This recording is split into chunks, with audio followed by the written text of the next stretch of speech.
Good day to one and all. Dear students, ఇవాళ మనము keep going అనే poem గురించి చెప్పుకుందాం. కీప్ గోయింగ్ అనే పోయం ఎడ్గర్ ఆల్బర్ట్ గెస్ట్ గారు రాశారు. కీప్ గోయింగ్ అనగా కొనసాగించు. కొనసాగించు అంటే ఏ సిచ్యువేషన్ వచ్చినా మన లైఫ్లో మంచి చెడు అన్నీ జరుగుతూనే ఉంటాయి. కాకపోతే మంచి జరిగినప్పుడు మనం చాలా ఆనందంగా ఉంటాము. జీవితం అనేది మనకు చాలా అందంగా కనిపిస్తుంది. అప్పుడు మనకు ఎవరు చెప్పినా చెప్పకపోయినా మనం చేసే పనులు మనం చేస్తూనే ఉంటాము. కాకపోతే ఎప్పుడైతే జీవితంలో దుఃఖం వస్తుందో అప్పుడు మనము మన జీవితంలో సక్సెస్ సాధించడానికి, అంటే ఘనత మరియు విజయం సాధించడానికి ఏ పనిలో అయితే ఉంటామో దానిని ఆపేస్తాము. దానికి ఆపేయాల్సిన అవసరం లేకున్నా ఆపేయడం అంటే అది ఎలా జరుగుతుంది అంటే కొన్ని పనులు చేయడంలో మన మనసు ఒప్పుకోదు, మనము కొనసాగించలేము. అలాంటి సిచ్యువేషన్స్లో మనము ఎలా ఉండాలి, జీవితాన్ని ఎలా తీసుకోవాలి, దానిని ఎలా గడపాలి అనే అంశంపైనే ఎడ్గర్ ఆల్బర్ట్ గెస్ట్ గారు చాలా చక్కగా రాసిన poem keep going. So keep going అనేది కొనసాగించు. మనము పోయం చెప్పుకునే ముందు దీని యొక్క ఆబ్జెక్టివ్స్ గురించి చెప్పుకుందాం. First objective, to show to the learners how the path ahead may have thorns as well. అంటే మన జీవిత కాలంలో మనము నడిసే పాత్ అనేది మార్గం. సో మన యొక్క మార్గంలో అన్ని మంచివి అనేవే ఉండవు, కొన్ని చెడు అనేది కూడా జరుగుతుంది కదా. ఆ చెడునే ఇక్కడ పోయిట్ గారు థార్న్స్తో పోల్చారు. అంటే ముళ్ళు కూడిన బాట. మన జీవితం అనేది ముళ్ళతో కూడిన బాటతో ఉంటుంది అని అర్థం. అయినా సరే ఆ బాటపైన ఎలా కొనసాగించాలనేదే ముఖ్యంగా ఈ యొక్క పద్యంలో చెప్పడం జరిగింది. To equip the learners with the means to convert those threads into opportunities. So threads అనేది బిడిరింపులు, THREADS. థ్రెడ్స్ అనేవి బిడిరింపులు. మన యొక్క అవకాశాల కోసం మధ్యలో వచ్చే ఈ బిడిరింపులు, అంటే మనకు ఏదైతే సాధించాలనేది మనం అనుకుంటామో కొన్ని బిడిరింపులు ఎలాగైనా సరే మన జీవితంలో వస్తాయి. ఆ బిడిరింపులను తొలగించుకొని ఆపర్చునిటీస్గా దానిని మార్చుకోవాలి, అంటే అవకాశంగా మార్చుకోవాలి అనేదే ఈ పోయం ద్వారా మనము నేర్చుకుందాం. To prove to the learners how words work as a wand of magic, filling minds and souls with inspiration inexhaustible. So inexhaustible అంటే తరగనివి, ఎల్లవేళలా ఉండేదాన్నే తరగనివి అంటాము. అంటే ఇన్ఎగ్జాస్టబుల్. మనలో మ్యాజిక్ లాగా పనిచేసేది ఇన్స్పిరేషన్ అన్నమాట. ఇన్స్పిరేషన్ అంటే మనము ప్రేరణ కలిగి ఉండాలి.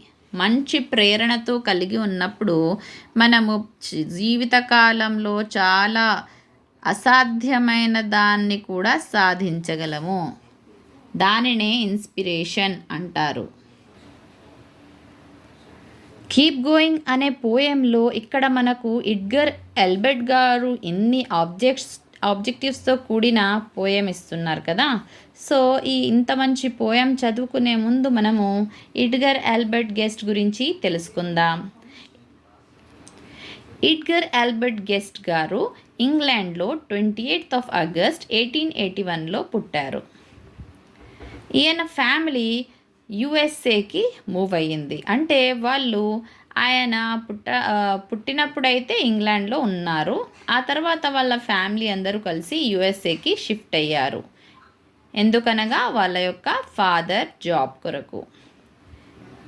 His father lost his job when Edgar was just 12. అంటే ఎడ్గర్ గారు 12 సంవత్సరాలు ఉన్నప్పుడే వాళ్ళ యొక్క ఫాదర్ జాబ్ మానేశారు. అంటే కొన్ని కారణాల వల్ల వాళ్ళ డాడీకి జాబ్ అనేది పోయింది. ఆ 12 వయస్సులో చిన్న బాబు కదా అబ్బాయి. సో ఆ కాలంలోనే వాళ్ళ డాడీకి జాబ్ పోయింది. జాబ్ వెళ్ళడం వల్ల వాళ్ళ యొక్క ఆర్థిక స్థితి కొంచెం దిగజారింది. వాళ్ళ ఫ్యామిలీకి సపోర్ట్ చేయడానికి ఆ చిన్నతనంలోనే ఎడ్గర్ ఆల్బర్ట్ గెస్ట్ గారు పని చేయడం మొదలుపెట్టారు. డెట్రాయిట్ ఫ్రీ ప్రెస్లో కాపీ బాయ్గా పనిచేయడం మొదలుపెట్టారన్నమాట. కాపీ బాయ్ అంటే ఎవరైతే చిన్నపిల్లలు హెల్పింగ్ హ్యాండ్గా పనిచేస్తారన్నమాట. సో డెట్రాయిట్ ఫ్రీ ప్రెస్లో ఈయనకు ఆ జాబ్ దక్కింది. చిన్న పిల్లవాడు తన యొక్క ఎడ్యుకేషన్ని మానేసుకొని జీవితంలో తన యొక్క ఫ్యామిలీకి సపోర్టివ్గా ఉండాలని పని మొదలుపెట్టారన్నమాట. ఎప్పుడైతే ఆయన 14 ఏళ్లకు చేరుకున్నారో ఆ ఏజ్లో వాళ్ళ డాడీ చనిపోయారు. అంటే కొంత భారం ఉన్న ఆ చిన్న అబ్బాయి భుజం పైన 14 ఇయర్స్కి వచ్చేసరికి ఫ్యామిలీ మొత్తం పోషించేలా ఆయనకు అన్ని బాధ్యతలు వచ్చేసాయన్నమాట. ఆ బాధ్యతలను మోసుకుంటూ ఆయన స్కూల్ అనేది మర్చిపోయాడు. ఆయనకు స్కూల్ వదిలేయాల్సి వచ్చింది. And work in that press as a full time employee. So ఎప్పుడైతే పార్ట్ టైమ్గా ఆయన జాబ్ ఎక్కడైతే స్టార్ట్ చేశారో ఇప్పుడు ఫుల్ టైమ్గా జాబ్ చేయాల్సి వచ్చింది. ఆ కాలంలోనే he composed his own experiences. ఆయన ఏదైతే జీవితంలో ఒక ఎక్స్పీరియన్స్గా ఆయనకు అనుభవం అయ్యిందో ఆ అనుభవాలతో కూడి రాసిన పోయమ్స్ చాలా ఉన్నాయి. For about 30 years he went on writing a poem a day. అంటే 30 years వరకు 30 ఏళ్ల వరకు ఆయన ఒక్కొక్క డేకి ఒక్కొక్క పోయం రాసుకుంటూ పోయారు. అలా చేసుకుంటూ ఆయన 50 volumes పబ్లిష్ చేయడం జరిగింది. దానిలో ఆయన రాసిన పద్యాలన్నీ కూడబెట్టి మరీ పబ్లిష్ చేశారు. He is regarded as a people's poet. ఆయనకు ప్రజల యొక్క పోయెట్ అంటే పద్యాలు రాసే కవి. ఎవరి కవి? ప్రజల కవి అనే పేరు వచ్చింది. ఆయన చాలా సున్నితమైన సహజమైన పద్యాలు రాసేవారు. ఆయన 5th August 1959లో మరణించారు. సో ఎడ్గర్ ఆల్బర్ట్ గెస్ట్ గారి జీవితకాలం మనం చూసినట్లయితే ఆయన పడిన కష్టాలు ఎన్నో ఉన్నాయి. ఆ కష్టాలతో వచ్చిన అనుభవాన్నే ఈయన తన పోయమ్స్ ద్వారా పద్యాల ద్వారా మనకు వెల్లడించారు. అంటే ఆ బాధల్లో ఉండి కూడా మనము మన జీవితాన్ని ఎలా కొనసాగించాలో ఈ పద్యంలో చక్కగా చెప్పడం జరిగింది. సో యాజ్ ఎ స్టూడెంట్గా మీకు ఇది మంచి గుణాన్ని ఇచ్చే పద్యం అన్నమాట. మీరు లైఫ్లో చాలా చెయ్యాలి కదా, చాలా ఎదగాలి కూడా. ఇంటర్మీడియట్ తర్వాత చాలా ఆశయాలు కూడా ఉంటాయి. అవన్నీ మనము నెరవేర్చుకోవాలంటే కొనసాగించాల్సిందే. ఆ కొనసాగింపు అనేది ఎలా ఉండాలి, మనకు ఎన్ని ఆటంకాలు వస్తాయి, ఆ ఆటంకాలను ఎలా తొలగించాలి, ఆ ఆటంకాలను మనం ఎలా అవకాశంలో మార్పిడి చేసుకోవాలి, ప్రేరణతో ఎలా ఉండాలనేదే ఈ పద్యంలో చక్కగా చెప్పడం జరిగింది. సో ఇప్పుడు పద్యాన్ని చదువుదాం. పద్యంలో 4 స్టాంజాస్ ఉన్నాయి. ఫస్ట్ 2 స్టాంజాస్ని సెగ్మెంట్ 1 అని, ఇంకో 2 స్టాంజాస్ని సెగ్మెంట్ 2 అని 2 భాగాలు చేయడం జరిగింది. ఇక్కడ ఫస్ట్ భాగం యొక్క స్టాంజా నెంబర్ 1 మరియు 2 చూడాలి. చూడండి ఎలా. What is that return? when things go wrong, as they sometimes will, when the road you have trudging seems all uphill, when the funds are low and the depth are high, and you know you want to smile, but you have to sigh. When care is pressing you down a bit, rest if you must, but don't you quit. So ఈయన first స్టాన్జాలో మనకు ఇక్కడ Edgar Albert guest గారు ఏం చెప్తున్నారో చూద్దాం. When things go wrong, ఎప్పుడైతే మన జీవిత కాలంలో మనం ఏదైనా పని చేసినప్పుడు ఒకవేళ ఆ పని అనేది తప్పు అయ్యింది అనుకుందాం. యాజ్ దే సమ్టైమ్స్ విల్, అంటే కొన్నిసార్లు అన్నీ ఒప్పులే జరగాలని ఏం లేదు కదా, కొన్ని తప్పులు కూడా జరుగుతాయి. అలా అయినప్పుడు మనం ఏం చెయ్యాలి?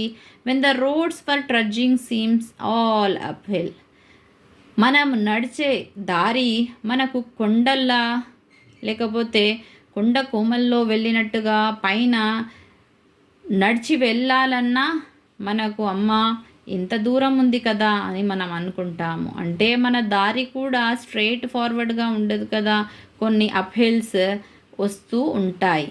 అంటే కొంచెం కిందికి కొంచెం పైకి అనేది మనకు జరుగుతూనే ఉంటుంది.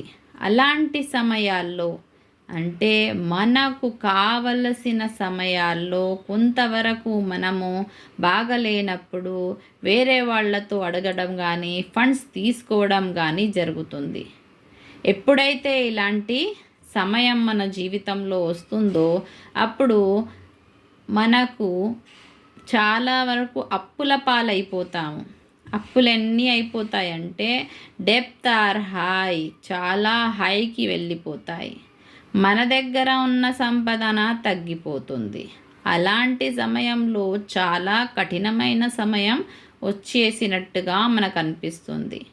మనము నవ్వాలనుకున్నా ఆనందపరుచుకోవాలనుకున్నా మనకు లోపల నుంచి దుఃఖమే సముద్రంలాగా వస్తుందే తప్ప సుఖం అనేది కలగదు. అలాంటి సమయాల్లో మనకి ఎలా అనిపిస్తాయంటే అందరూ మనల్ని తొక్కేస్తున్నట్టుగా కనిపిస్తాయి. అంటే అందరూ మనల్ని ప్రెస్ చేస్తున్నాయి. Where care is pressing you down a bit. చాలా వరకు మనము అన్ని పరిస్థితుల వల్ల కిందికైపోతున్నామా అని అనిపిస్తుంది. అలాంటి సమయాల్లో కొంచెం రెస్ట్ తీసుకోవాలి. రెస్ట్ అంటే నిదానాన్ని పాటించాలి, కొంతవరకు ఆగాలి. కానీ అప్పుడే ఆ మార్గం అనేది వదిలేయకూడదు, మనము కొనసాగించాల్సిందే అని ఫస్ట్ స్టాన్జాలో మనకు ఎడ్గర్ ఆల్బర్ట్ గెస్ట్ గారు తెలియజేస్తున్నారు. Next, life is queer with twist and turns. జీవితం అనేది స్ట్రైట్ ఫార్వర్డ్గా ఉండదు, దానిలో కొన్ని ట్విస్ట్ అండ్ టర్న్స్ ఉంటాయి. అంటే కొంచెం దిగజారి కిందికి వెళ్ళిపోతాం, లేకపోతే కొంచెం మనము ఎదిగి పైకి వెళ్ళిపోతాం. ఇవి కింద మీద అనేది జరుగుతూనే ఉంటుంది. As every one of us sometimes learns. కానీ దీనివల్ల మనము తప్పించుకోవాలి అని అనుకోకుండా దీని ద్వారా మనం కొన్ని నేర్చుకుంటాం కదా, ఆ అనుభవాలని మనం వాడుకోవాలి అని చెప్తున్నారు. And many of future turns about when he must have won had he stuck it out. Don't give up, though the pace seems slow. You may succeed with another's blow. Second స్టాన్జాలో కవి ఏం చెప్తున్నాడంటే చాలా వరకు మన జీవితంలో twist and turns వస్తూనే ఉంటాయి. దానిని మనము లోను కాకుండా దాని ద్వారా మనకు వచ్చే పాఠాలని నేర్చుకోవాలి. చాలాసార్లు మనం ఫెయిల్ అయిపోతాము. ఆ ఫెయిలియర్ని కూడా ఒక అనుభవంలా తీసుకుంటేనే మనము జీవితకాలంలో సఫలమవుతాము అంటున్నారు. When he might have won had be stucked it out. ఒక్కసారి మనము సక్సెస్ పొందినా ఇంకోసారి మనకు ఆ సక్సెస్ అని దక్కదేమో. అయినా సరే don't give up.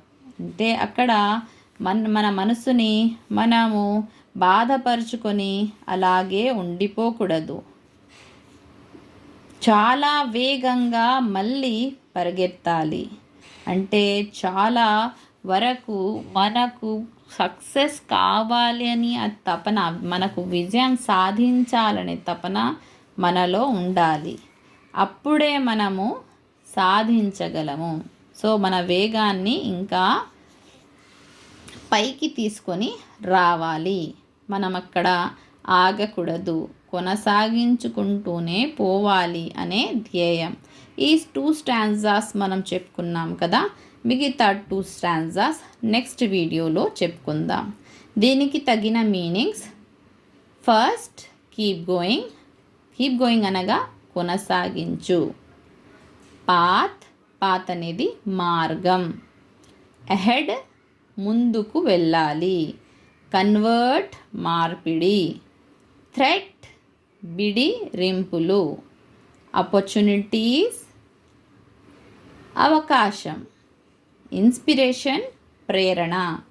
Inexhaustible తరగనివి. Quit విడిచిపెట్టు. కంపోజ్డ్ కూర్చుట. నీడ్స్ అవసరాలు. ఫండ్స్ నిధులు. ట్విస్ట్ అండ్ టర్న్స్ అటు ఇటు కింద పైన. సక్సీడ్ విజయం. పేస్ అనేది వేగం. దీని యొక్క ఫస్ట్ అండ్ సెకండ్ స్టాంజాలో ఉన్న మీనింగ్స్. నెక్స్ట్ ఇక్కడ గ్లాసరీ ఇవ్వడం జరిగింది. Trudging means walking wearily in a tired way. చాలా వరకు సక్సెస్ కావాలని మనం అనుకుంటామే తప్ప దానికి సాధించడానికి మనం ఎన్నో తపనలు కూడా చెయ్యాలి. అలాంటి తపనలలో మనకు ఎలా అనిపిస్తుందంటే మనం ఇప్పుడు నడవలేము, ఏమీ చెయ్యలేము అన్న స్థితి. ఆ స్థితినే ట్రడ్జింగ్ అంటారు. Where we feel tired, heavy or slow steps. Queer అనేది ఆడ్ అండ్ స్ట్రేంజ్. మనం అనుకోని అనుభవం లేకుండా కొన్ని మనకు జరిగినప్పుడు ఇదేమవుతుందా అని మనము ఆలోచిస్తాము. అదే స్ట్రేంజ్ అన్నమాట. Struck remain attached to. కొన్నిసార్లు మనము ఒక్క దారిలోనే ఉండిపోతాము, అంటే ఆగిపోతాము. అలాగే ఉండిపోవడమే remained attached to. Next poem అనేది ఇది నెక్స్ట్ స్టాంజా ఉంది. మనం ఇంకో వీడియోలో సెకండ్ మరియు థర్డ్ స్టాంజా గురించి మాట్లాడదాం. ఇక్కడ ఎగ్జామ్స్లో వచ్చేసి కొన్ని ఎగ్జాంపుల్స్ మన కాలేజ్లో అయినా సరే, క్లాసెస్లో అయినా సరే టీచర్స్ ఇస్తూ ఉంటారు కదా. సో కొందరు స్టూడెంట్స్ ఏం చేస్తారు, ఉన్న యొక్క ఎగ్జాంపుల్ ఎవరైతే టీచర్ వాళ్ళు ఇచ్చారో, లెక్చరర్స్ ఇచ్చారో దానిని, ఆ ఎగ్జాంపుల్ని రాసి మెయిన్ ముఖ్యాంశాన్ని మర్చిపోతారు. So don't do like that. చాలా వరకు మనకు పెద్దగా ఆన్సర్స్ రాకపోయినా చిన్నగా ఉన్న ఈ జిస్ట్ మాత్రం కూడా మీరు నేర్చుకున్నట్లయితే ఎగ్జామ్లో ఈజీగా రాసుకోవచ్చు. ఏ ప్రశ్నకైనా సరే మీరు ఒకవేళ ఈ జిస్ట్ అనేది నేర్చుకున్నారంటే ముందు ఆథర్ ఇంట్రొడక్షన్ రాయాలి. ఆ తర్వాత మనము జిస్ట్ ఎక్స్ప్లెనేషన్గా తీసుకోవచ్చు. ఇది ఒక పర్ఫెక్ట్ ఆన్సర్ అన్నమాట. So focus on this answer. Next ఎంత రాయాలి అనేది ముఖ్యం. ఎగ్జామ్లో రాసేటప్పుడు poet introduction, Edgar Albert Guest, ఇక్కడి నుంచి first point 14 years and he lost school as an employee ఇంతవరకు తీసుకొని లాస్ట్లో he composed experience of rhymes, this all are they, ఇవన్నీ ఉన్నాయి కదా. ఇవి అన్నీ రాయకుండా Edgar Albert Guest born in England on 28th August this year, then death, he died on 5th August 1959. ఇది ఫస్ట్ పాయింట్గా తీసుకోండి. సెకండ్ పాయింట్లో his father lost his job when he was just 12. So he started, అక్కడి నుంచి ఇంతవరకు తీసుకోవాలి. వాళ్ళు ఇక్కడ నుంచి అక్కడ వెళ్ళారు, ఇంగ్లాండ్ నుంచి యూఎస్కి వెళ్ళారు, ఇది మనం రాయకున్నా ఓకే, నో ప్రాబ్లం. ఇక్కడ నుంచి ఇక్కడ వరకు సెకండ్ పాయింట్ తీసుకోండి. థర్డ్ పాయింట్లో he is regarded as people's poet who wrote essay read to do poems. Published as 20 volumes అని రాయాలి. ఇది థర్డ్ పాయింట్గా తీసుకోండి. సో ఈ 3 పాయింట్స్ అనేవి చాలా ముఖ్యమైనవి. ఈ 3 పాయింట్స్ కీప్ గోయింగ్ నేర్చుకొని దీని యొక్క జిస్ట్ మనం నేర్చుకున్నట్లయితే మీకు ఎగ్జామ్లో ఈజీగా మంచి మార్కులు వచ్చే అవకాశాలు ఉంటాయి. సో జిస్ట్ని బాగా చదువుకోండి. మిగతా 2 స్టాంజాస్ నెక్స్ట్ వీడియోలో చెప్పుకుందాం. ఇంకా మనకు ప్రోజ్ గ్రామర్ పార్ట్ చాలా ఉంది కావున ఈ యొక్క ఛానల్ని మీరు సబ్స్క్రైబ్ చేసుకోండి. మరియు బెల్ ఐకాన్ కూడా ఒకవేళ మీరు క్లిక్ చేసినట్లయితే వచ్చే టైమింగ్లో వీడియోస్ ఆటోమేటిక్గా మీరు చూసుకోవచ్చు. Okay, I hope you people have understood this. Let's have a next video. In that we are going to discuss segment 2. Have a good day.